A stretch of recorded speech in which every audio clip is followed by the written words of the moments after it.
There's not sufficient evidence at this stage to limit sodium intake. So when we say salt, we normally talk about sodium chloride, and the sodium is what people get concerned about. Just for an example, in I think it was September of 2017, the Australian Dietary Guidelines removed any upper limit for sodium intake for individuals.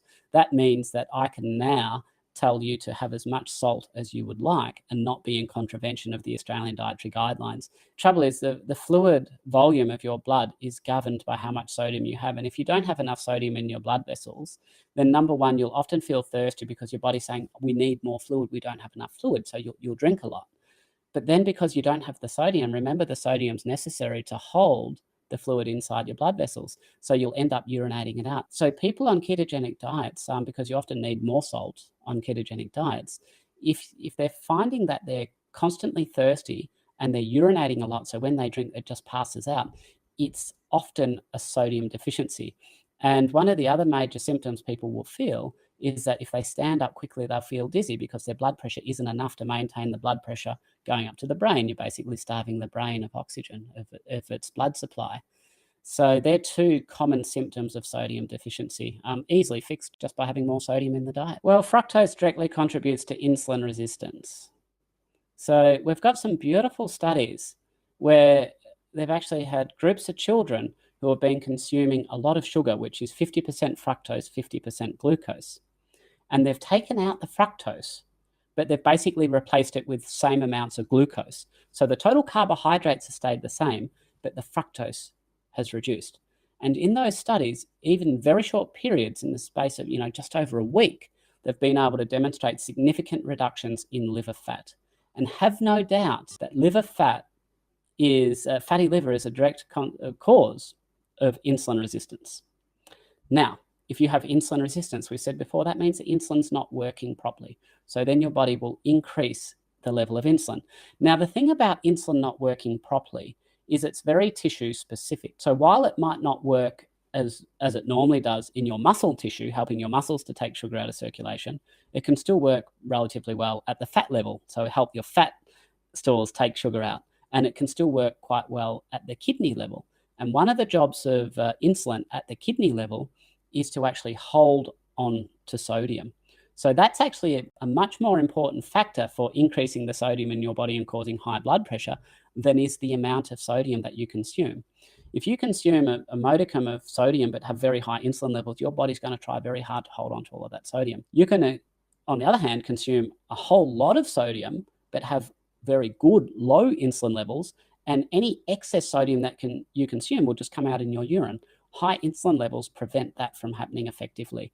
So for a long time, I used to believe that omega-6 fats were inherently inflammatory. And now I don't. Because if we actually look, there's studies of supplementing with arachidonic acid and this kind of thing that actually shows that it actually enhances muscle bulk and muscle strength, and they don't appear to be negative in the right situation. And the right situation is a low inflammatory environment. So the problem with omega-6s, or the problem with our old thinking, was that we thought you ingest this omega-6 fat, and then it gets turned into arachidonic acid, and then that arachidonic acid can be turned into these inflammatory products downstream. Arachidonic acid is not converted into these inflammatory products in the absence of an inflammatory stimulus. So if you're in a low inflammatory state, your arachidonic acid is just sitting there, and it can produce good things, but it won't produce these bad things. And in actual fact, when we put people, there's one study I know of that actually looked at arachidonic acid levels on a low-carb diet, which we know is a low-inflammation diet, and they actually found that arachidonic acid levels increased.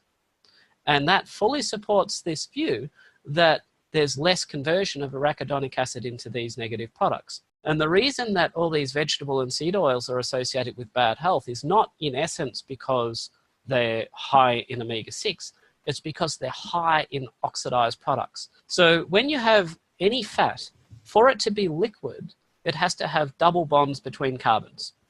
The more double bonds, the more liquid it is. So basically the liquidity or solidity of a fat is proportional and a good surrogate marker for how saturated or unsaturated it is. And any fat that has these double bonds between carbons is prone to oxidation.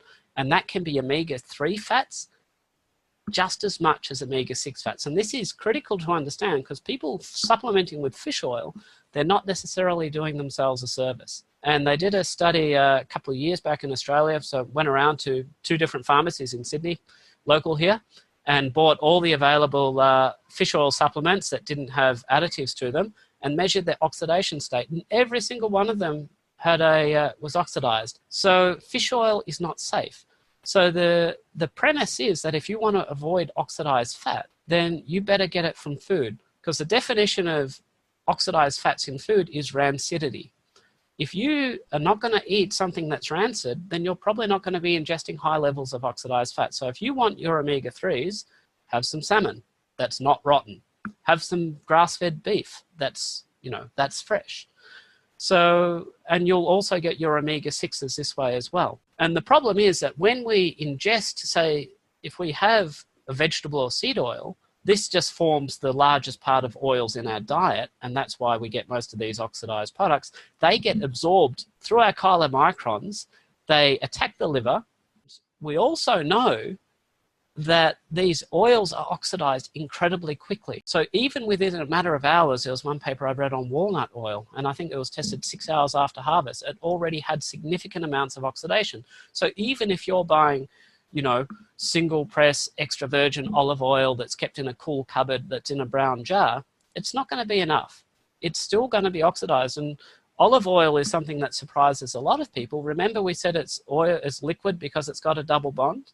Well, 70% of olive oil is oleic acid or omega-9, which has a single double bond, and that double bond is still prone to oxidation. So even olive oil doesn't get a pass. So if you want to work out what the safest oil is to have, or safest fat, well, the basic thing is it should be solid at room temperature. The more solid it is, that's a really good surrogate marker for the less double bonds, less prone to oxidation. And one more key point here is you have to strictly control your blood sugar levels. I did a study looking at oxidized oil intake and how much was actually taken up into the body in a group of well-controlled diabetics and poorly controlled diabetics and healthy people. And what they actually found is that the level of oxidized products that ended up in your system in the poorly controlled diabetics was significantly greater, order of magnitude greater than in people who were either well controlled or didn't have diabetes in the first place. And we know this makes sense because fluctuations in your blood sugar levels actually does generate oxidative stress within the mitochondria. So we've got evidence of this as well. What I'm now recommending for my patients is that they avoid any liquid fat, including fish oil. And if they want to make sure they get their fish oil, it's got to be from fresh food, and that includes not having olive oil. And if they still are having any oils at all, it's absolutely essential that they have strict blood sugar control.